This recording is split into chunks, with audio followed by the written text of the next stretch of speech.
आपका दोस्त और होस्ट अमन साहू। तो आज की इस वीडियो में हम बात करेंगे कि एसएसडी और एचडीडी के अंतर के बारे में, इन दोनों में क्या अंतर होता है और हमें अपने लैपटॉप में कौन सा स्टोरेज डिवाइस लगाना चाहिए, एसएसडी लगाना चाहिए, एचडीडी लगाना चाहिए।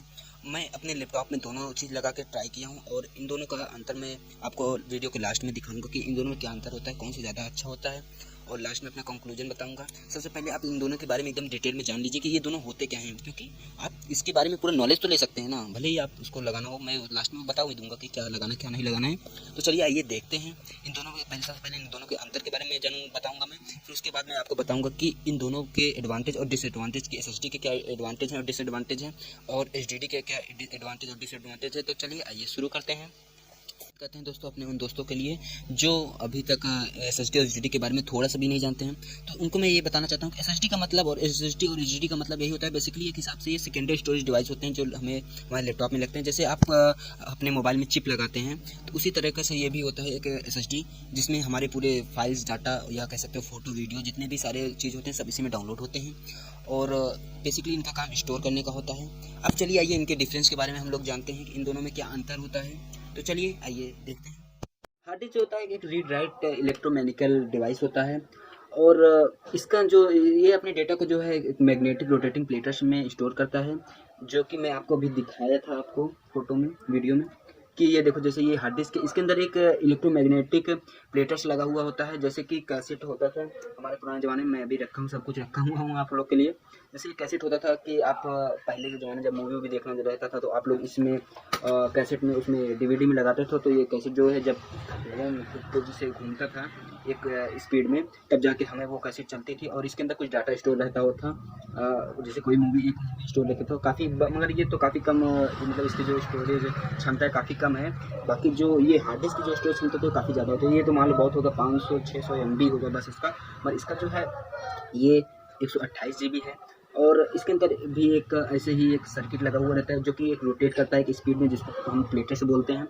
तो इसके बारे में और हार्ड डिस्क के बारे में मैं बताऊं तो हार्ड डिस्क दो प्रकार के होते हैं मुख्यतः। पहले एक होता है इंटरनल हार्ड डिस्क, जिसे ये जो आप देख रहे हैं ये इंटरनल हार्ड डिस्क है। इंटरनल का मतलब होता है इंटरनल, इंटर मतलब अंदर जो लगा होता है, जो लैपटॉप के अंदर लगा जाता है उसको इंटरनल बोलते हैं। दूसरा होता है एक्सटर्नल, एक्सटर्नल का मतलब होता है जो बाहर लगाता है, और वो किस तरीके से होता है मैं फोटो में दिखा दे रहा हूँ। इसी तरीके से होता है, ये एक पावर बैंक की तरह होता है और इसको हम बाहर से लगा सकते हैं, जैसे USB या पेन ड्राइव को लगाते हैं उसी तरीके से लगा सकते हैं। अब हम बात करते हैं कि एचडीडी के अंदर कौन कौन से कंपोनेंट्स होते हैं और क्या क्या होते हैं जो कि एचडीडी जिससे कार्य करता है, जिससे उसमें डाटा स्टोर होता है। एचडीडी के अंदर मुख्यतः दो भाग होते हैं, पहले एक होता है प्लेटर्स, दूसरा होता है कि हेड। कि प्लेटर्स जो होता है, प्लेटर्स मैंने बताया ना, प्लेटर्स इसी को बोलते हैं। मतलब प्लेटर्स की मतलब एक कैसेट हो, उसे कैसेट बोलते हैं। जैसे ये गोल से बना हुआ है, इसके अंदर एक प्लेटर्स ऐसे लगा हुआ है और ये जो प्लेटर्स है ये एक स्पीड में रोटेट करता है। जो इसकी जो स्पीड होती है कुछ 5400 से 7200 RPM होती है। 5400 से लेकर 7200 RPM मतलब रेट पर मिनट। एक मिनट में 5400 से लेकर 7200 बार रोटेट कर लेता है। तो चलो अब इसके बारे में थोड़ा सा और बात करते हैं। ये इन प्लेटर्स में जो होता है ना, एक चुंबकीय सिरे होते हैं जिसमें हमारा जो ड्राइव डेटा है वो रीड राइट का काम करता है। ये और जब ये गोल गोल नाचता है, इसके अंदर जो मतलब प्लेटर्स होते हैं, जब गोल गोल नाचता है तब जाके हमारा जो डाटा होता है रीड राइट होता है, और तब जाके हम उसको अपने फोटोज़ वीडियोज़ जो भी है उनको सेव किए होते हैं तब उसको हम देख पाते हैं। और ये एक एक्यूरेटर आर्म के साथ चलते हैं, जैसे कि हमारे कैसेट होते हैं, ठीक मैंने बता दिया था। एक ये जो है एक नॉन वोलेटाइज मेमोरी कहलाती है, क्योंकि जो इसमें जो डाटा होता है वो पावर स्विच करने के बाद भी ये दिखाई देता है। ऐसा नहीं है कि जब तक लैपटॉप चालू रहेगा तभी तक डाटा हमारा सेव रहेगा। नहीं तो अगर जैसे मान लो हम फोटो खींचे तुरंत और लाइट चली गई फिर उसके बाद डाटा हमारा चला जाएगा, ऐसा कुछ नहीं होता। ये जो इसके अंदर जो डाटा स्टोर होता है वो नॉन वोलेटाइज होता है, क्योंकि वो डिलीट नहीं होता है। जब तक आप डिलीट नहीं करेंगे उसके अंदर सेव रहता है, भले ही लाइट चली जाए चाहे ना रहे। ठीक, अब हम अब हम बात करते हैं एसएसडी के बारे में। एसएसडी का जो फुल फॉर्म होता है सॉलिड स्टेट ड्राइव इसे बोलते हैं, और ये जो 1978 में ये हमें पहली बार पेश किया गया था। इसका समझ कह सकते हैं कि ये 1978 में ये लॉन्च हुआ था और डिस्कवर किया गया था। और इसको सॉलिड स्टेट ड्राइव यानी कि जो है क्यों कहते हैं सॉलिड स्टेट ड्राइव, इसलिए कहते हैं इसको सॉलिड स्टेट ड्राइव क्योंकि इसमें जो मूवमेंट करने के लिए कोई एक्स्ट्रा पार्ट नहीं लगाया गया होता है, इस्तेमाल किया नहीं गया होता है, इसलिए इसके सॉलिड स्टेट कहा जाता है। और जो एसएसडी में जो होते हैं ये सारा जो डेटा होता है उसे एक सिंगल सर्किट में स्टोर किया जाता है। उसमें कोई अलग से कोई प्लेटर जैसे ये कोई कैसेट वैसेट नहीं लगी होती है, और जिसके कारण इसमें कोई मूवमेंट नहीं होता है। और ये काफ़ी अच्छी बात है, जिसके कारण जैसे मान लो ये जैसे इसके अंदर एक कैसेट लगी हुई है और वो मूवमेंट करता रहता है, और अगर वो उसमें थोड़ा सा भी स्क्रैच आ जाता है ना, तो समझ लो पूरी डाटा हमारा लॉस हो गया।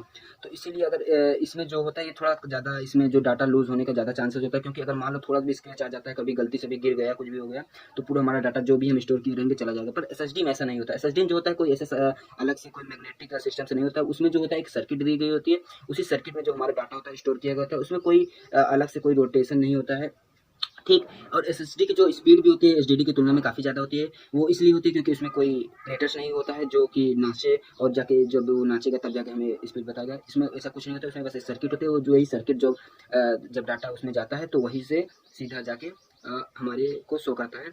तो इसीलिए एसएसडी थोड़ा स्पीड होते हैं। और इसकी स्पीड होने का एक और भी रीज़न है, क्योंकि यह जो होता है आईओपीएस डेटा फंक्शन को रीड राइट करता है। और यह इसमें जो होता है एक और भी अच्छी बात है कि ये जो है काफ़ी ज़्यादा उच्च कंपन या काफ़ी ज़्यादा हीट को भी ये झेल सकता है, जो हमारा एसएसडी है। एसडीडी की तुलना में काफ़ी ज़्यादा हीट को बर्दाश्त कर सकता है, पर बहुत ज़्यादा हीट को नहीं बर्दाश्त कर सकता।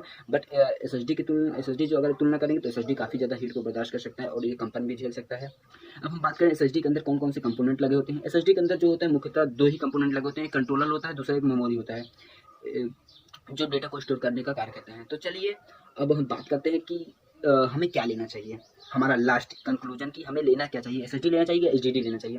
तो देखो दोस्तों, ये आप लोग के ऊपर डिपेंड करता है कि एसएसडी लेना चाहिए, एचडीडी लेना चाहिए। पर अगर मैं एक दो आपको उदाहरण देता हूँ, आप उसी से समझ सकते हैं कि आपको लेना क्या है, अगर एचडीडी लेना है कि एसएसडी लेना है। देखिए, अगर आपका जो है आपको बहुत ज़्यादा स्टोरेज चाहिए और कम पैसे में चाहिए, और आपको अगर अपने लैपटॉप में नॉर्मल काम करना है, कुछ ज़्यादा कुछ इंटरनेट नहीं यूज करना है, बस बेसिक सा काम करना है, तो आप एचडीडी को ले सकते हैं, प्रीफर कर सकते हैं।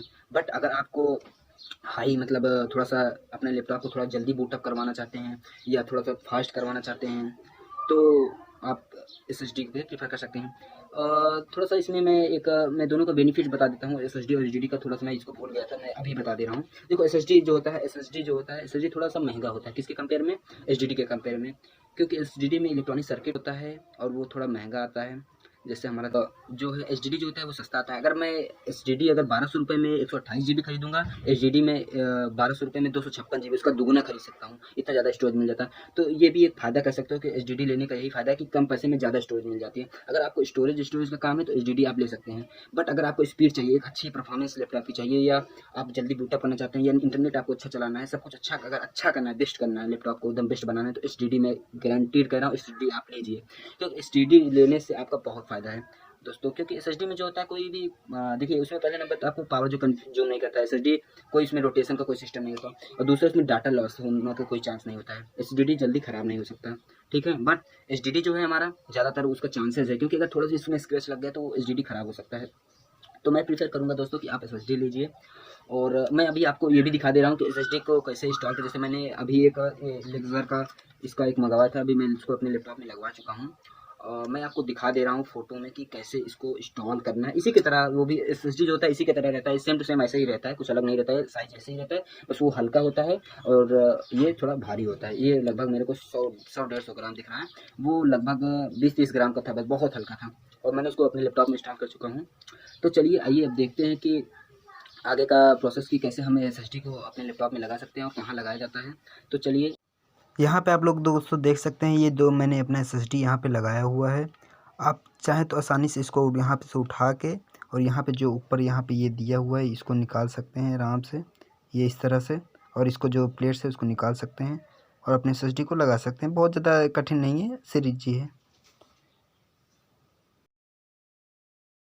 वीडियो थोड़ी सी भी अच्छी लगी हो और थोड़ा सा भी अगर आपको नॉलेज मिला हो वीडियो में, तो प्लीज़ मेरे चैनल को सब्सक्राइब कर दीजिए और बेल आइकन ऑन कर दीजिए। तो धन्यवाद, मिलते हैं नेक्स्ट वीडियो में। अगले वीडियो में आपको मैं दिखाऊंगा कि अगर आप नए विंडोज़ लिए हैं तो उसमें विंडोज़ 10 को कैसे इंस्टॉल किया जाता है। अगर आपको सीखना है, अगर आप सीखना चाहते हैं, तो मेरे 2-3 दिन बाद मेरे मेरे चैनल पे वो वाला वीडियो आप देख सकते हैं और आप सीख सकते हैं। आप कंप्यूटर के बारे में अलग अलग नॉलेज ले सकते हैं मेरे चैनल के माध्यम से। तो चलिए आइए, मिलते हैं नेक्स्ट वीडियो में। धन्यवाद, बाय बाय।